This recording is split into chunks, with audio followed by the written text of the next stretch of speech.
అన్న ఇప్పుడు ఈ ఉద్యమంలో పాటలు పాడుతురు కదా, అప్పుడు మీకు ఏమైనా బెదిరింపులు వచ్చినాయా అని? ఇక అదంతా ఎవడు పట్టించుకున్నాడు. చావనికే సిద్ధమైన శ్రీకాంతచారి హ్మ్. ఒక 100,000 వేగంతో వస్తున్న ప్రాణానికి ఎదురుపోయి నిలబడి ప్రాణత్యాగం చేసిన అలా మనం ఎంత బెదిరిస్తా కొడతా సంత అవన్నీ వచ్చినాయి. మేము కూడా లెక్క చేయలేం. తెలంగాణ వస్తే మార్పు వస్తుందని ప్రజలకు న్యాయం జరుగుతుంది. యువత ఒక్కొక్కరు చదువు సంధి అన్ని విడిచిపెట్టి ఉద్యమంలో పాల్గొన్నారు. వాళ్ళందరికీ ఏదో ఒక రూపంలో న్యాయం జరుగుతలేదని కదా మళ్ళీ ఒక పోరాటం జరుగుతుంది. పోలీసు వాళ్ళు కూడా మమ్మల్ని ఏం రాబాయి అని బెదిరించేది, కానీ పాడురు అని చెప్పి మనకు వెనక సపోర్ట్ చేసిన చరిత్ర. రియల్గా పోలీసు అన్నలా కూడా తెలంగాణ ఉద్యమం జరిగినప్పుడు మన వాళ్ళు అందరూ ఏం చేసేవాళ్ళు, అయ్యా పోలీసు వాళ్ళు మనంతా తెలంగాణ అని కాళ్ళదండం ప్రోగ్రాం కూడా పెట్టినప్పుడు జేఏసీ తరఫున అయ్యా పోలీసులు కూడా కొట్టం చేయమైనా మీ పని మీరు చేయాలి మా పని చేయాలి. రియల్గా పోలీసు వాళ్ళు చేయకుంటే తెలంగాణ రాష్ట్రంలో వాళ్ళ పాత్ర చాలా పెద్దది. మీరు ఏమని అనుకున్నాను, వాళ్ళ చాలా పాత్ర పెద్దది.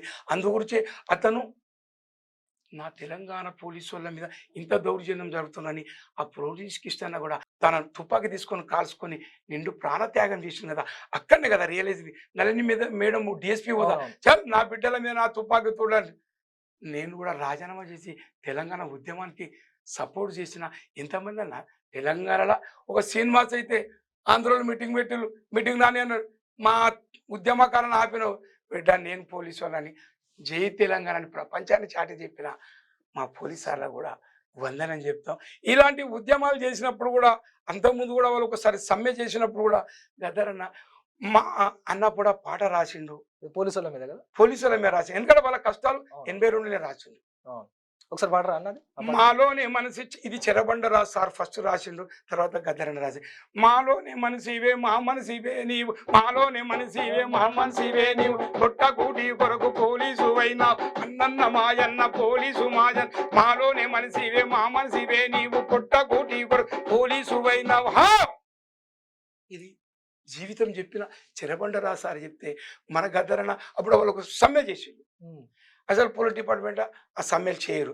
చేసినప్పుడు గద్దరన్న అరే వీళ్ళ పాట రాయాలని చెప్పి నా సా కింద ఎస్మా కింద నిన్ను జైల పెట్టినారు, నా సా కింద ఎస్మా కింద నిన్ను జైల పెట్టినారు, నీకు నాకు తేడా లేదనో ఓ పోలీస్ అన్న, నీకు నాకు తేడా లేదనో ఓ పోలీస్ అన్న, కొట్టుడు కాడ తిట్టుడు కాడ తన్నుడు కాడ గుత్తుడు కాడ, కొట్టుడు కాడ తిట్టుడు కాడ తన్నుడు కాడ గుత్తుడు కాడ, అన్నిటికీ ముందు నుండవో ఓ పోలీస్ అన్న, ఆకలితో సస్తావెందుకో ఓ పోలీస్ అన్న, అన్నిటికీ ముందు నుండవో ఓ పోలీస్ అన్న, ఆకలితో సస్తావెందుకో ఓ పోలీస్ అన్న, కుండా పోత వనాలోన కుండా పోత వనాలో మండిపోయే ఎండాలోన, కుండా పోత వనాలో మండిపోయే ఎండాలోన, చాన్మినారు సెదరుగట్టు అసెంబ్లీ చౌరస్తాల, చాన్మినారు సెదరుగట్టు అసెంబ్లీ చౌరస్తాల, సీటు ఊది సైడు చూపి చేతులు కాళ్ళు గుంజాబట్టి, సీటు ఊది సైడు చూపి చేతులు కాళ్ళు గుంజాబట్టి, మంత్రి గాని కారుకేం తున్నా పోదు వడ్డామస్తే, ఇంత రాము ఎక్కగలేదని ఇంగ్లామై మండినాడు, ఇంత జాము చక్కగలేదని ఇంగ్లామై మండినాడు, ఊరు గాని ఊరు గేమరో ఓ పోలీస్ అన్న బదులు చేసి బాధ పెట్టనా, ఓ పోలీస్ అన్న ఊరు గాని ఊరు గేమరో ఓ పోలీస్ అన్న బదులు చేసి బాధ పెట్టరా ఓ పోలీస్ అన్న. మహనీయుడన్న గద్దరన్న ఎక్కడ వదిలిపెట్టిండు, రైతును వదిలిపెట్టలే, గ్యాంగులను వదిలిపెట్టలే, కష్టాలున్నా శత్రువులకు అందులోకి ఏం సంబంధం లేదు. అందుగురించే వాళ్ళ హక్కుల గురించి కొట్టినప్పుడు పోలీసు అన్నది కూడా రాసిన చరిత్ర.